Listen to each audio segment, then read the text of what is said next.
Fala, canhotos, canhotas, beleza? Meu nome é Jorge Marinho e o vídeo de hoje é sobre ditadura, tortura e os povos indígenas. Se você não é inscrito no canal, já peço que inscreva, deixe sua curtida, deixe seu comentário, vai me ajudar muito. Vou continuar fazendo os próximos dias vídeos aí em descomemoração aos 57 anos do golpe militar de 64 no Brasil. Vamos lá pro vídeo.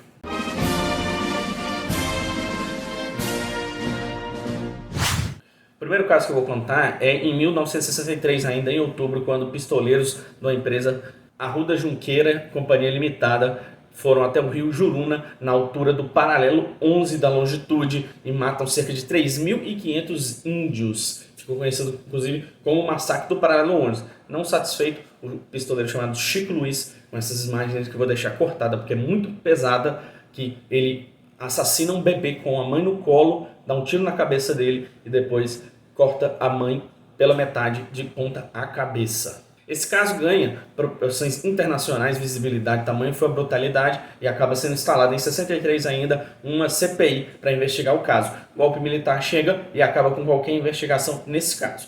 Em 1967, houve um suspeito incêndio no Ministério da Agricultura, onde ficava o SPI, Serviço de Proteção do Índio. Considera-se que pode ter perdido grande parte dos arquivos da época, as violações contra os índios. Mesmo assim, em 67, o general Albuquerque Lima, que tinha pretensões de ser presidente da República, ele instaura um relatório que foi chamado Relatório Figueiredo, que é um funcionário lá, um procurador do Ministério do Interior, do qual ele comandava, chamado Jader de Figueiredo, que vai então fazer uma grande procura sobre este caso, uma grande pesquisa sobre torturas e violações de direitos dos índios naquela época. Esse relatório, que veio ser apresentado em 68, mas ali com as suas repercussões acabou culminando no final do SPI, porque esse relatório tem inúmeras violações. Vou ler algumas aqui que estão no índice. O relatório tem em torno de 60 páginas. Vale a pena, quem quiser interessado ler, é muito fácil de achar, também vou deixar o link aí. Assassinato de índios, prostituição de índias, servícias, trabalho escravo, usurpação do trabalho do índio,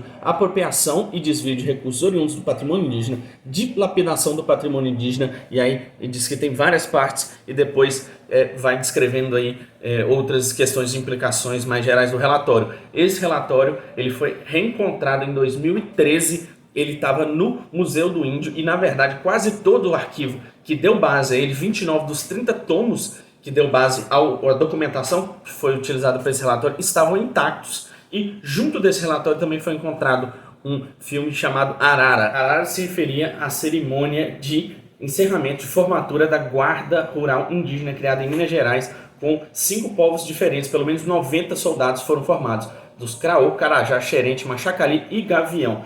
E nessas cenas podemos ver aí, foi encontrado na lata escrito Arara, de um filme antigo gravado por um cineasta estrangeiro, que colocou esse nome referente a pau de arara, que é o que podemos ver nessas cenas aí, que talvez tenham ficado conhecidos como uma das únicas ou único registro real de que a ditadura ensinava de fato tortura, técnicas de tortura como o pau de arara, que obviamente faz referência, como podemos ver aí, porque, é claro, não deixaram registro dessas coisas, quanto mais audiovisual. Feito em Minas Gerais, em Belo Horizonte, essa guarda foi formatura em 1970, é mais um dos registros aí de como que foram obrigados os índios a irem para um batalhão na capital mineira e forçados a tornarem guardas do seu próprio povo.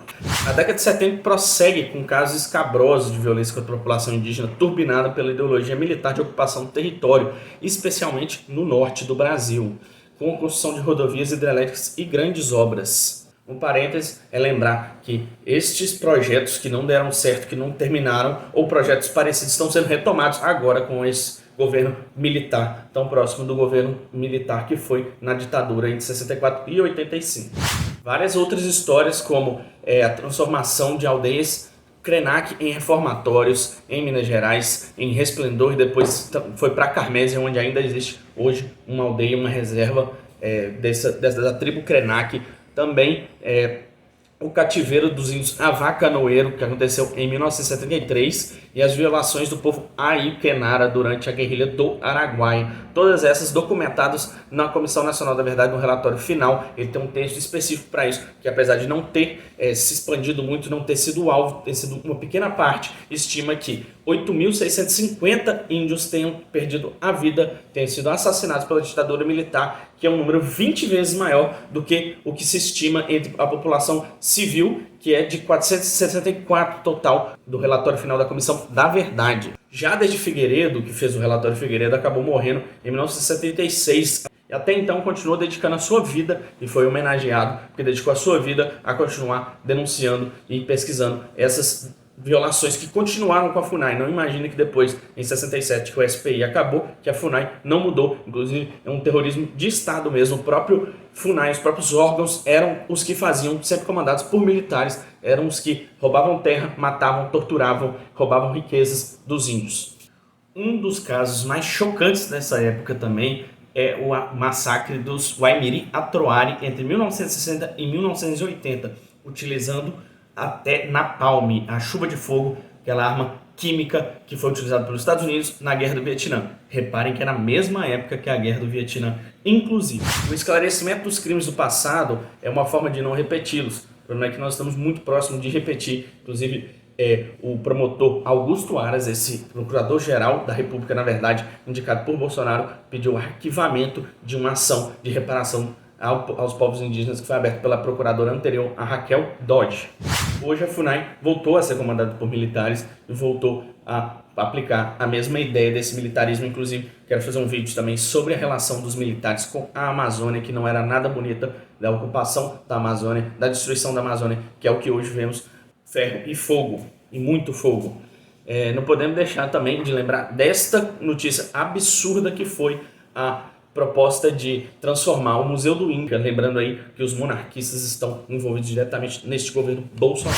Quero deixar um agradecimento especial para o meu querido amigo Felipe Canedo, que foi quem fez o roteiro desse vídeo e também quem fez um filme, um documentário curta que eu vou deixar aí no link, na descrição. Espero muito que vocês assistam, chamado Arara, que conta essa história que eu citei aí da Guarda Rural Indígena em Minas Gerais. Se você gostou, quer deixar um abraço, você defende a causa indígena, deixar um abraço para vocês. Peço aí que inscreva no canal, deixe seu comentário, lembre de outras histórias, eles são muitas. No relatório Figueiredo também é possível achar na Comissão Nacional da Verdade. E precisamos, na verdade, ampliar esses estudos, porque aparentemente as violações foram muito maiores do que as que aconteceram, por exemplo, no território urbano e com o povo não indígena do Brasil. Um abraço para você, mais vídeos em breve.